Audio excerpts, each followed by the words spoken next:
Which spy force around the world did you think was the most impressive? Oh, the Israelis.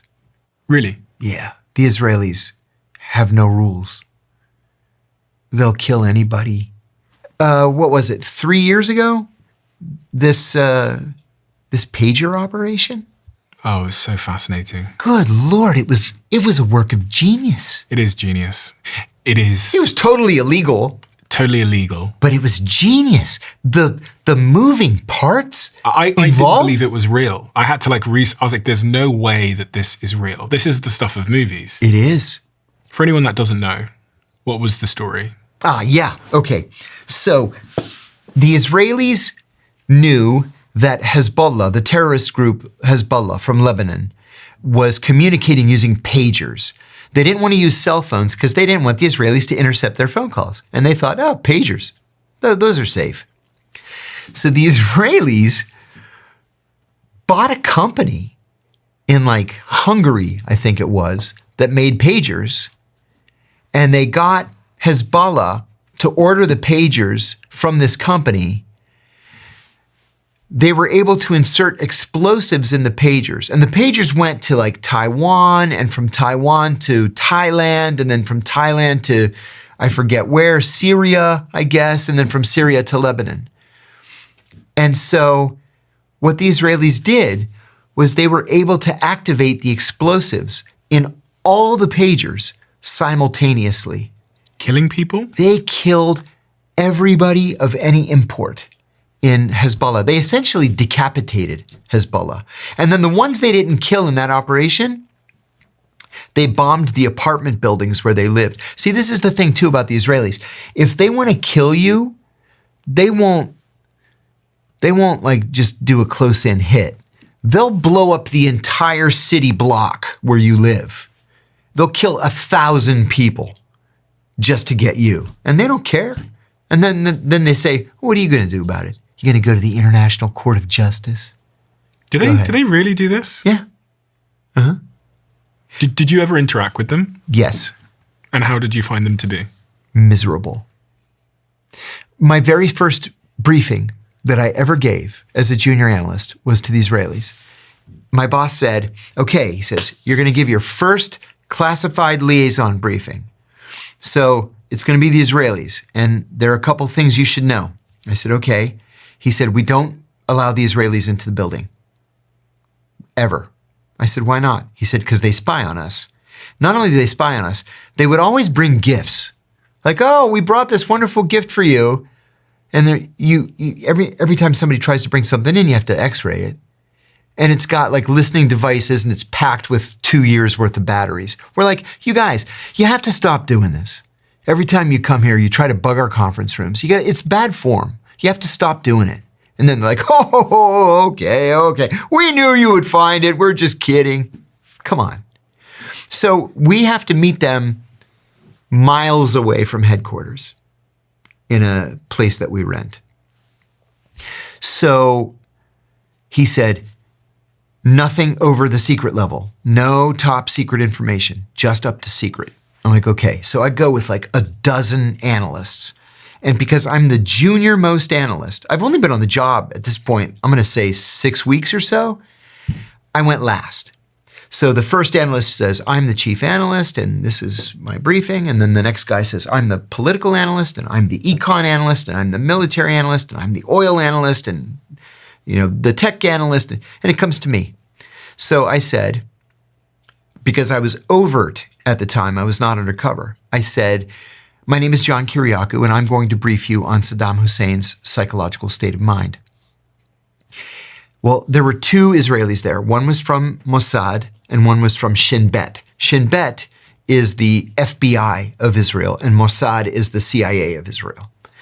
So the Shin Bet guy, he has his glasses down like this, and he goes like this. He says, spell your name. So I spell it, K-I-R, I spell it. And he goes, you are Jewish? I said, don't you dare. I am not recruitable. Don't you dare even try it. I was furious. We went out of the briefing, I was going to explode. Everybody started laughing at me. They're like, they do that to every one of us. Every one of us. They try and recruit you. Yeah. To turn against the United States? Yeah. On my very first day at the CIA, we got a briefing from the CIA's director of security. And he said that all of us have to have in the very front of our minds the concept of counterintelligence. For example, he said, there's a steakhouse right down the road on Route 123. It's the nearest restaurant to the CIA. He goes, don't ever eat there. Why? Because the KGB thinks we all eat there. So all the customers are KGB officers waiting for CIA people to walk in and start talking about work. Don't ever eat there. I've never eaten there to this day. Because they're potential Russian spies. Mm-hmm. So he said, our Israeli friends have 2 officers in their embassy, one from Mossad, one from Shin Bet. The FBI has identified 187 undeclared Israeli intelligence officers spread all across the United States, mostly at defense contractors trying to steal our secrets. Now, we give the Israelis 95% of our defense secrets. You want the F-35? Done. Here's the F-35. You want this advanced missile? Here you go. It's on us. So they steal the remaining 5%. Do you think Jeffrey Epstein was a spy? I believe very strongly he was a spy, yes. And who do you think he was working for? The Israelis. I'm confident it was the Israelis. Why? Jeffrey Epstein is kind of the stereotypical example that they give you in training for what's called an access agent. This is a different kind of recruit. So, for example, if you're a foreign intelligence service and you want information, like close-in information from a former president, from the CEO of the biggest company in the world, from a member of the British royal family, you're not going to recruit these guys. You're not going to recruit Bill Clinton or Bill Gates or Prince Andrew. So you do the next best thing. You recruit somebody who has regular access to them. And that person that you recruit is going to need to make these people feel comfortable and appreciated. And so you give him plenty of money. So he has this house on an island, or he has the whole island. And maybe you bring in young girls, you get them in compromising positions, just in case you need to use what's called compromat, compromising pictures. We know now that Jeffrey Epstein's house on the island had video cameras, hidden video cameras in literally every room, including the bathrooms. Why? Why would he care what was going on unless it was to use that information against people? As I said, only the Israelis and the Russians use extortion as a motivator. So would they have made Jeffrey Epstein rich? Yeah. In order to give him that access? Yes. How could they have done that? Oh, that's easy. I mean, governments are the only ones really that can launder money unfettered. And you can also do it through real estate, through fine art, and through horses. Those are the 3 easiest ways to launder money today. Fine art, real estate, and racehorses. But presumably he would have spoken out at some point, no? He would have said something or... No. But it would explain why he got a sweetheart deal in 2006. I mean, this is a guy that's been convicted of child sex crimes. And he gets 6 months of house arrest with an ankle bracelet? We have mandatory minimums in this country. That's a 5-year mandatory minimum, first offense. He definitely had some interesting power, didn't he? Mm-hmm. Mm-hmm. And Alex Acosta, who was the prosecuting attorney at the time and then later became Secretary of Labor under Trump 1, Alex Acosta said that he was ordered by the Attorney General to give Epstein the sweetheart deal. Well, who's the only person that can order the Attorney General to do something? It's the president. So was it because Epstein was working on Clinton? Most of the people down there were Democrats. I mean, what was the reason? Maybe he was working for the US government. It's possible that he could have been doubled against the Israelis or others. Sure. Sure, that's possible. If you had to bet, what would you say? If you had to bet everything you have on either him being a spy or not a spy, Yeah. what would you bet on? He was a spy. I feel very confident in that assessment. I debated Alan Dershowitz about this on the Piers Morgan show one time.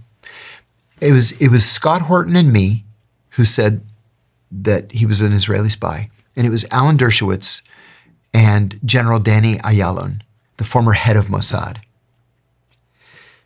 Ayalon was kind of into it in terms of having a fun time. He was just having a fun time with the conversation. He wasn't going to admit to anything. Dershowitz was Epstein's attorney. So I said that I believed Epstein was an Israeli spy. And Dershowitz interrupts me, like attorneys do. And he says, that is outrageous. If he had been a spy, he would have told me because I was his attorney and I could have gone to the White House and I could have gotten him a better sentence. And I said, wait a minute. You could have gone to the White House to say, go easy on Jeffrey Epstein because he's an Israeli spy collecting information from American politicians? If I were the president, I would have hung him from a tree. And then Piers Morgan said, General Ayalon, was he a spy? And he goes, who knows? Who knows? It's like, come on, man. Who do you think is the real adversary of the West? Because we often talk about it being Russia or... I think it's China. Why? What is it that we don't realize about China and their agenda? Oh, wow, so much. The Chinese are so good at what they do, and the Chinese are so patient. You know, in the United States, we don't have long-term timelines for anything. When we want something, we want it now. Is that in part because we have this 4-year election cycle? Yes, I believe that it is. The Chinese will plan for something 25 years down the road. Because they'll still be in power then. Mm-hmm. Yeah. And so, you know, they're really good at stealing technology. There are more Chinese PhD students in the hard sciences here in the United States than you can shake a stick at. They're everywhere. They're at every major university, and they're really, really smart. And then oftentimes they'll say, oh, you know, I've had such a great experience here. I'd like to stay in the United States. Yeah, I bet you would. I bet you would. So you can spy for China. Do you think that's happening? Every single day. You think that Chinese students are in America spying on behalf of China? Yes. Yes. How could you be so sure? I'm 1,000% sure. How could you be so sure? Because we frequently arrest them and then trade them for Americans who are in Chinese prisons. Yeah. And they're masquerading as students. Mm-hmm. PhD candidates, always in the hard sciences, always. So China are the long-term adversary. And what is it that China want? What is it they're doing? And what is the outcome? I think they want a couple of things. I think that on a more immediate basis, they want reunification with Taiwan. It's going to happen someday. Even the Taiwanese will tell you, yes, we're a part of China, but we're kind of not a part of China. We're not really independent, but we are kind of independent. Even American policy is that Taiwan is a part of China.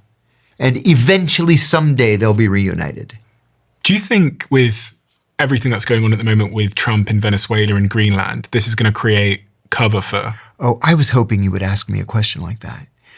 I think that's a very important issue that the media really aren't talking about. So let's put it in the context of what happened last week in Venezuela, because they're all moving parts of the same policy. So we sent a Delta Force squad into Venezuela a week ago, and we snatched President Maduro, and he faces international narcotics trafficking charges in New York. Okay, some people are for that, some people are against it. whether you're for it or against it, it's happened. There's nothing we can do about it now. But that operation may have inadvertently given the green light to something that both the Russians and the Chinese have long sought. The United States really is the only true superpower in the world. The Chinese have a lot more people. They have lots of nuclear missiles, but they have one aircraft carrier. We have 12, soon to be 14. We have way more long-distance bombers. We have way more fighters. The Russians are bogged down in a war in Ukraine. They're winning the war, but they're bogged down nonetheless. So did this reinstitution of the Monroe Doctrine, saying that, from 1814, that the Western Hemisphere is the territory of the United States, it's up to us to protect it from foreign powers. Well, in 1814, that meant the British Navy. We don't really need a Monroe Doctrine, and it's not up to us whether the Argentines want to have good relations with China, for example. We invoked the Monroe Doctrine in this operation to snatch Maduro. So does that mean then that if we have a sphere of influence that is the Western Hemisphere, that the Chinese have a sphere of influence that includes Taiwan, that the Russians have a sphere of influence that includes Ukraine? Because that's kind of what it seems. It looks like we've given the green light to both of those countries, and that we're conceding the fact that it's a unipolar world right now in favor of a multipolar world. Now, personally, I think a multipolar world is safer. What's a multipolar world? Multipolar world is where there's not just one superpower. There are 3 or more. So, in terms of policy, this simple act of just sending a team in to grab Maduro has turned international diplomacy on its head. What do we do if the Chinese invade Taiwan? Do we really want to send American soldiers to fight and die for Taiwan? What do you think would happen if China tomorrow said, you know what, we're going to take Taiwan? You know what, honest to God, I think nothing would happen. I think we would rush to protect Australia, Japan, South Korea, the Philippines, Thailand. We'd rush to protect them. Why? Because they're major non-NATO allies. They're good friends, close friends. But in terms of going to Taiwan to fight Chinese soldiers, I can't imagine it.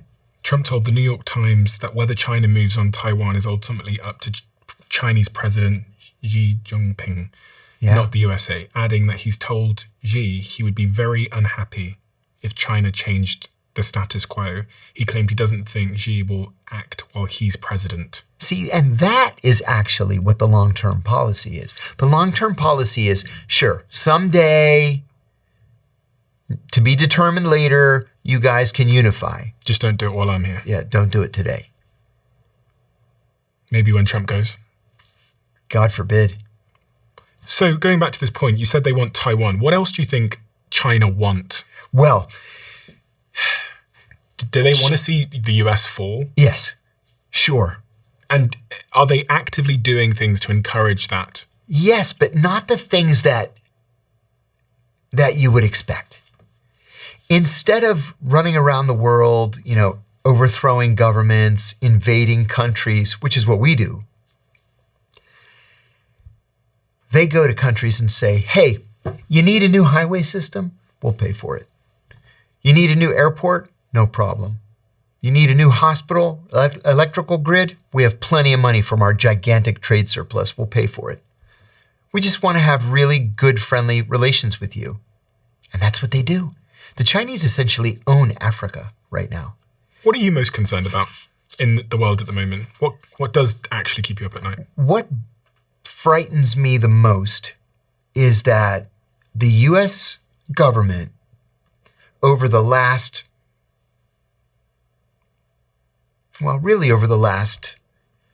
50 years or 55 years has so inflated its military budget that what we spend on the Pentagon is now more than the next 8 largest countries combined, right? Donald Trump right now spends $1 trillion a year on the Pentagon budget. He's asking for next year to be $1.5 trillion. We can't afford it. Our interest on the national debt is now the third largest expenditure in government between the Pentagon and Social Security, and then the interest on the debt. And why does this bother you? Because we're going bankrupt.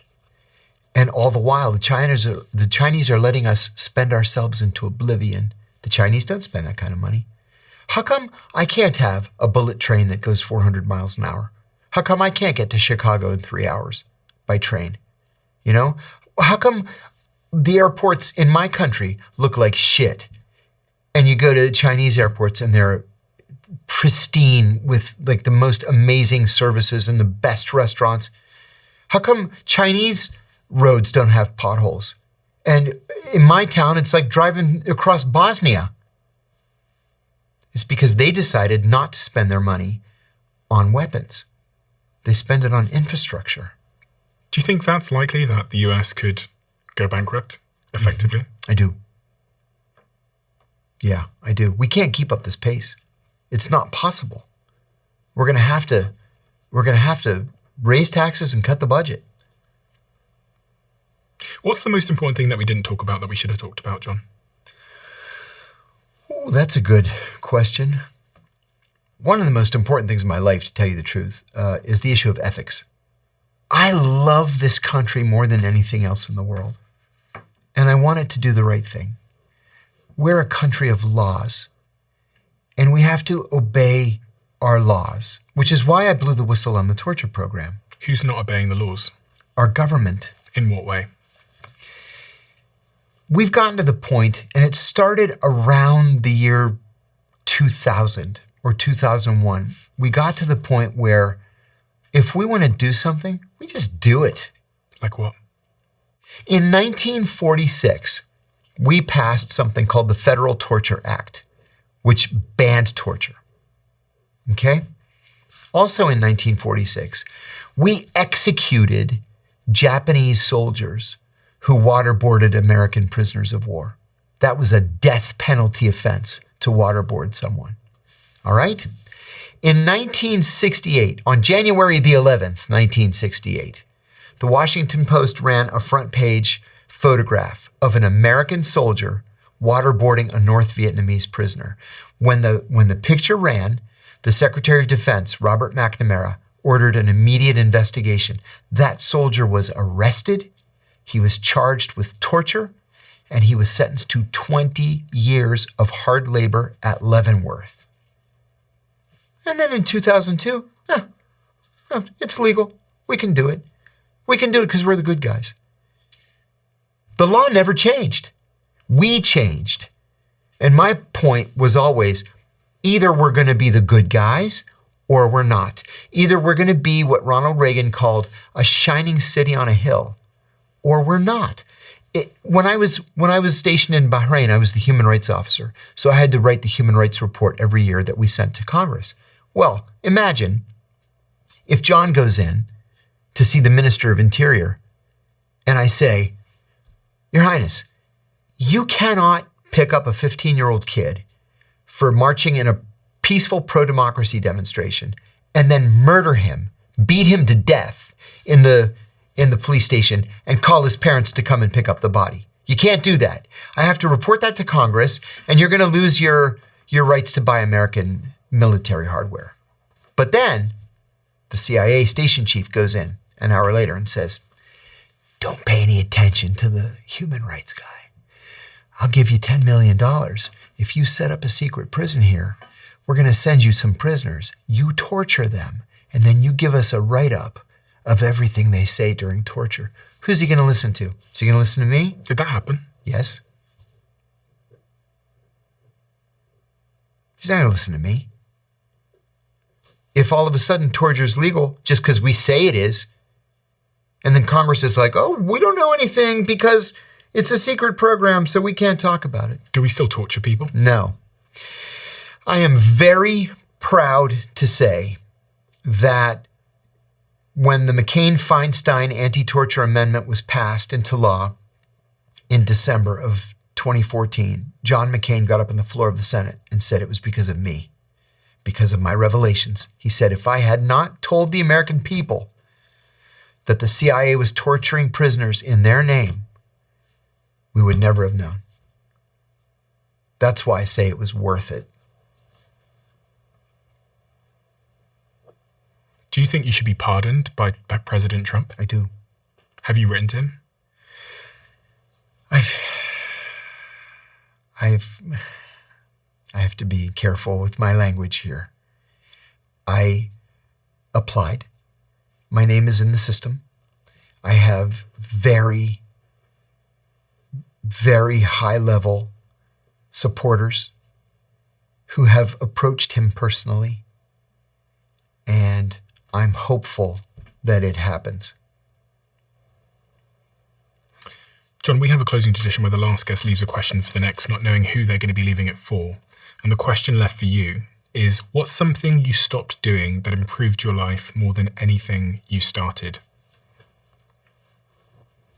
Feeling sorry for myself. I'll be honest with you. I have struggled with depression my entire life. And after my second divorce, I went through this period where I couldn't pull myself out of bed in the morning because I felt so sorry for myself. Because of the divorce, or because of your life, or because... The whole thing. I believed I was just a loser. I was in my 50s, unemployable, convicted felon, barely able to make ends meet, worried about where my rent was coming from one month to the next. And then I thought, fuck you. What's wrong with you? You don't have to answer to anybody. And I told myself no more feeling sorry for myself. I was going to go make a career on my own. And so I knew I would never work for government again. I knew I would never work in corporate America again. After I left the CIA, I was the head of the competitive intelligence practice at Deloitte & Touche, spying on Ernst & Young and PwC and IBM, and it was great fun. I'll never work in the corporate world again. So I decided I'm going to do what I'm good at. And I'm a terrific writer. And I'm told that I'm a gifted storyteller. So I'm going to write books. I have 2 syndicated newspaper columns that run in 212 small town papers around the country. I'm on TV all the time. I have 3 podcasts, deprogram every day on both YouTube and Rumble. Thanks for letting me plug them, by the way. Go ahead. Deep Focus on YouTube and on Apple Podcasts, John Kiriakou's Dead Drop, which is just story after story after story. And now I make a perfectly great living. I'm in a long-term relationship with the woman I'm crazy about, and life is good. And it all started with that decision to stop feeling sorry for yourself. Yes.